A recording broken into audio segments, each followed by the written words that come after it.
তো যদি আমরা এখানে এরকম বিদ্যুৎটা দিয়ে দেই বডির যে কোনো জায়গায়, তাহলে দেখেন এটা অফ হয়ে গেল, এই মোটর আর চলবে না। এর মানে এটা বিচ্ছিন্ন হয়ে গেছে। এখন যদি কয়েল বিদ্যুৎ হয়েও থাকে তাহলেও কিন্তু এটা অফ, অর্থাৎ মোটরের প্রোটেকশনটা খুব ভালোই হয়ে গেল। তো যাই হোক, এটা কিভাবে করেছি আমি আপনাদেরকে ধাপে ধাপে বোঝানোর চেষ্টা করব। তবে তার আগে আমার ছোট্ট একটি রিকোয়েস্ট, আপনি যদি আমার চ্যানেলে নতুন দর্শক হয়ে থাকেন, অর্থাৎ চ্যানেলটি সাবস্ক্রাইব করে না থাকেন, তাহলে চ্যানেলটি সাবস্ক্রাইব করে আসলামী এবি টিভির সাথে থাকুন। ভিউয়ার্স, আমি আপনাদেরকে প্র্যাকটিক্যালি করে দেখিয়েছি এবং এখানে সার্কিট ডায়াগ্রামটাও আমি আপনাদেরকে বুঝিয়ে দেবো। তার আগে আমি এখানে কিভাবে কানেকশন করেছি সে সম্পর্কে আপনাদেরকে ধারণা দেওয়ার চেষ্টা করব। তো সম্মানিত ভিউয়ার্স, এখানে আমরা প্রথমে যেটা কানেকশন করেছি, এখানে একটা 2 পিন প্লাগ থেকে আমরা সাপ্লাই নিয়েছি। দেখেন জাস্ট একটা ফেজ এবং একটা নিউট্রাল। তো নিউট্রালের জন্য আমরা এখানে ম্যাগনেটিক কন্ডাক্টরে যেমন একটা নিউট্রাল লাগবে, ম্যাগনেটিক কন্ডাক্টর দুটি হোল্ডিং কয়েল, আমরা সেখানে একটা নিউট্রাল দিয়েছি এবং কানেকশনের জন্য সেখানে ফেজ দিয়েছি। এবং অন্য জায়গায় দেখেন আমরা যেমন একটা সিঙ্গেল ফেজ মোটরের দুটি কয়েল থাকে, তো এখানে রানিং কয়েল এবং স্টার্টিং কয়েলকে কমন করে সেখানে আমরা নিউট্রাল দিয়েছি এবং একটা রানিং কয়েল এবং স্টার্টিং কয়েলের সাথে আমরা এখানে ক্যাপাসিটর কানেকশন করেছি এবং রানিং কয়েলের সাথে এখানে আমরা ফেজ তার কানেকশন করেছি, অর্থাৎ সিঙ্গেল ফেজ মোটর যেভাবে কানেকশন করতে হয় সেটা আমরা করেছি। তো এখন এইখানে আমরা যেমন দেখেন নিউট্রাল দিয়েছি, ফেজ তারটা আমরা এখানে সরাসরি একটা ম্যাগনেটিক কন্ডাক্টরে দিয়েছি, যাতে করে ম্যাগনেটিক কন্ডাক্টরটা অন হলে, এটা অন হলে মোটরটাই ফেজ তার পায় এবং এইখানে নিউট্রাল আমরা সরাসরি কানেকশন করে দিয়েছি। তো আমি আপনাদের এখন ডায়াগ্রামে বোঝানোর চেষ্টা করব, আশা করি সকলে ডায়াগ্রাম দেখলে ক্লিয়ার হয়ে যাবে। সম্মানিত ভিউয়ার্স, আমি আগেই বলেছিলাম যে আমি আপনাদেরকে ডায়াগ্রামে ক্লিয়ার করে দেব। তো ডায়াগ্রামে ক্লিয়ার হতে আসলে আপনাদের ডায়াগ্রামটি বোঝার চেষ্টা করতে হবে। এখানে আমরা যেটা দেখাচ্ছি, এখানে প্রথমে দেখেন এইখানে হচ্ছে স্টপ সুইচ। প্রথমে ফেজ তারটা আমরা স্টপ সুইচে নিয়েছিলাম, যেটা আমি এখানে দেখিয়েছিলাম।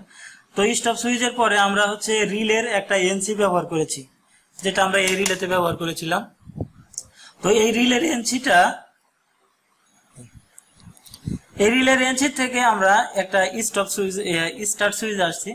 স্টার্ট সুইচে এসে দেখেন এইখান থেকে একটা এনও দিয়ে আমরা এখানে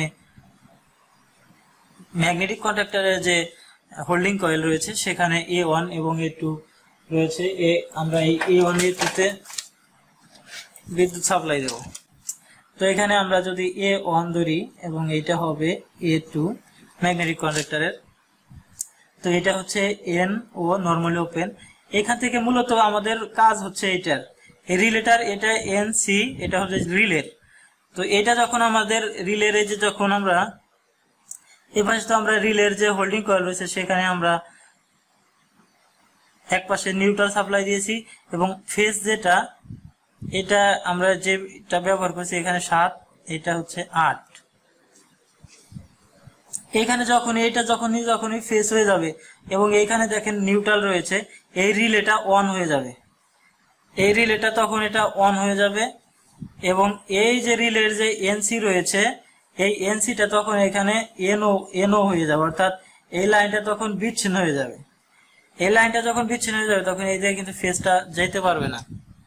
যখন এই দিকে ফেজটা যেতে পারবে না তখন এইখানে যে কার্যক্রম আছে, এটা এই যে ম্যাগনেটিক কন্ডাক্টরের যে হোল্ডিং কয়েল, এটা ছেড়ে দেবে, বা আমি যেটা এখানে দেখিয়েছিলাম, এটা ছেড়ে দিলেই এটা বিচ্ছিন্ন, তখন আর এই মোটরটা এটা ঘুরতে পারবে না, এটা অফ হয়ে যাবে, এটা অফ হয়ে যাবে।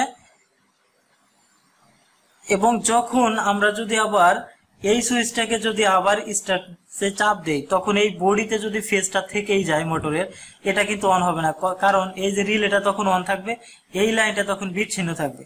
যখন মোটরের বডিতে ফেজ থাকবে না, তখন যদি আমরা এই সুইচটা চাপ দেই তখন এটা অন হবে। আশা করি যতটুকু বোঝানোর চেষ্টা করছি সকলে বুঝতে পারছেন। যদি এই ভিডিও থেকে আপনি কোনো উপকার পান বা ভালো লাগে তাহলে অবশ্যই যাওয়ার আগে প্লিজ একটা লাইক দিয়ে যাবেন এবং এই ধরনের আরো নতুন নতুন টিউটোরিয়াল পেতে চ্যানেলটি যদি সাবস্ক্রাইব না করে থাকেন সাবস্ক্রাইব করে আসলামী এবি টিভির সাথে থাকুন। সুস্থ থাকুন, ভালো থাকুন, আল্লাহ হাফেজ।